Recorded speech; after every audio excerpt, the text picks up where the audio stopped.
प्रिय विद्यार्थियों, रामधारी सिंह दिनकर ओज और वीर रस के कवि माने जाते हैं। उनकी रचनाओं में रश्मि रथी हिमालय, जहाँ ओज और वीरता का संचार करती है, राष्ट्रीयता का संचार करती है, वहीं उनके कवि हृदय के दूसरे पक्ष श्रृंगार रस का भी सुंदर वर्णन हम इस कविता में देखेंगे। बालिका से वधू कि बालिका किस प्रकार है, वो दुल्हन बनती है, उसके रूप सौंदर्य का वर्णन है। माथे में सिंदूर पर छोटी दो बिंदी चमचम सी, पपनी पर आंसू की बूंदें मोती सी शबनम सी। वो बालिका जिसका ब्याह हुआ है, वधू बन गई है और जिसको ससुराल के लिए विदा किया जा रहा है, उसके सौंदर्य का, उसकी दशा का वर्णन है। माथे में सिंदूर पर छोटी दो बिंदी चमचम सी, उसके माथे पर सिंदूर है, बिंदी है, छोटी बिंदी लगी हुई है और माथे में सिंदूर चमचमा रहा है। पपनी पर आंसू की बूंदें, जब वह अपना मायका छोड़कर ससुराल के लिए विदा हो रही है तो उसके गालों पर आंसू ढलक आ रहे हैं और वो आंसू की बूंदें कैसी लग रही है, मोती सी शबनम सी, मोतियों की भांति तथा ओस बूंदों सी सुंदर लग रही है। लदी हुई कलियों से मादक टहनी एक नरम सी, उसको देख करके ऐसे प्रतीत होता है जैसे किसी पेड़ की टहनी है, वो मादक कलियों से लदी हुई हो, नरम सी, कोमल सी। यौवन की विनती सी भोली, गुमसुम खड़ी शर्म सी। वो नवयुवती यौवन की विनती सी भोली, अत्यधिक यौवनांगा है पर फिर भी बहुत भोली और विनम्र है। गुमसुम खड़ी शर्म सी, और शर्म के मारे गुमसुम सी खड़ी है। पीला चीर कोर में जिसकी चकमक गोटा जाली, पीले रंग का चीर वस्त्र धारण कर रखा है और जिसके किनारे पर चमचमाता हुआ गोटा जाली लगा हुआ है। वधू के सुंदर वस्त्र जो होते हैं उनका वर्णन है।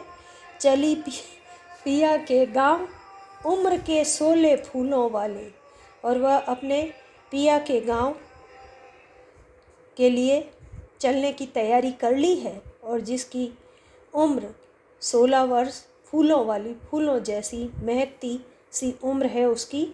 पी चुपके आनंद उदासी भरे सजल चितवन में, पी चुपके आनंद, जैसे आनंद को चुपचाप पी लिया है। उदासी भरे, और उसके नेत्र चितवन सजल, उसके नेत्र जल से युक्त आंसुओं से भरे हुए और उदास है।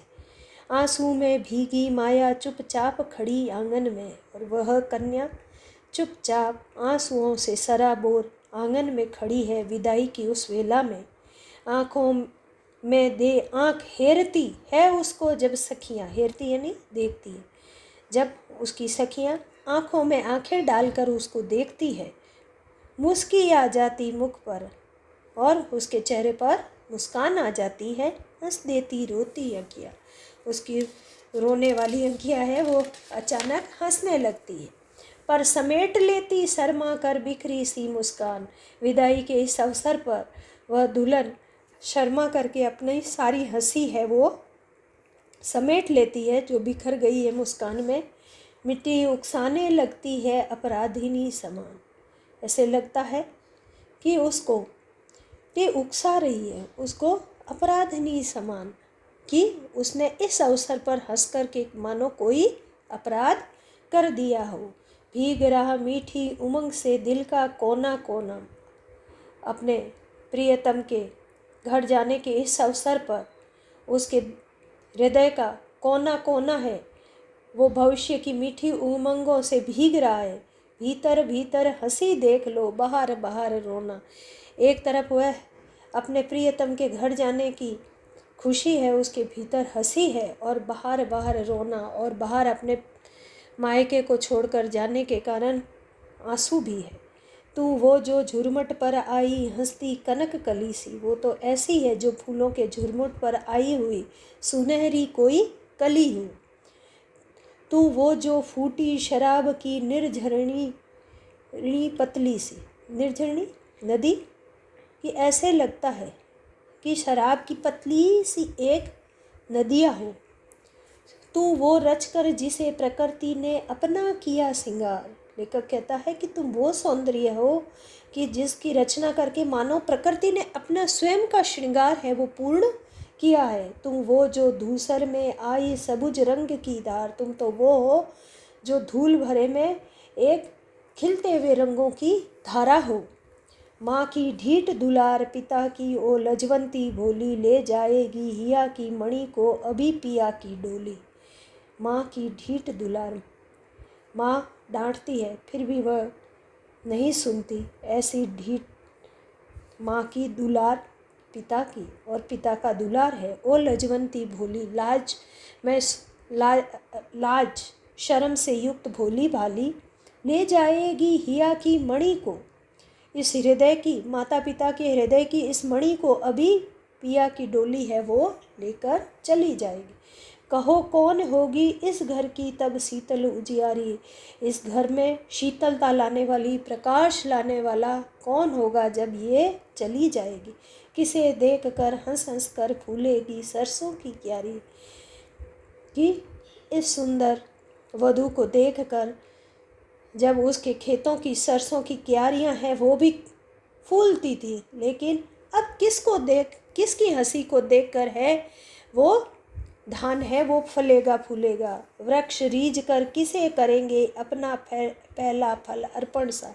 वृक्ष पर जब पहला फल आता है तो वो उस पर न्यौछावर होकर अपना पहला फल ऐसे लगता है इस बालिका को अर्पण करते हैं, लेकिन जब ये नहीं रहेगी तो वह अपनी प्रसन्नता का प्रतीक, वह प्रथम फल किसको अर्पण करेंगे। झुकते किसको देख पोखरा चमकेगा दर्पण सा। पोखरा तालाब, जब वह तालाब के पानी में झुक करके जब अपना मुख देखती थी तो दर्पण की भांति है वो तालाब का जल भी चमकने लगता था। लेकिन अब किसके रूप सौंदर्य को देख करके तालाब के पानी का दर्पण है वो चमकेगा। धन्यवाद।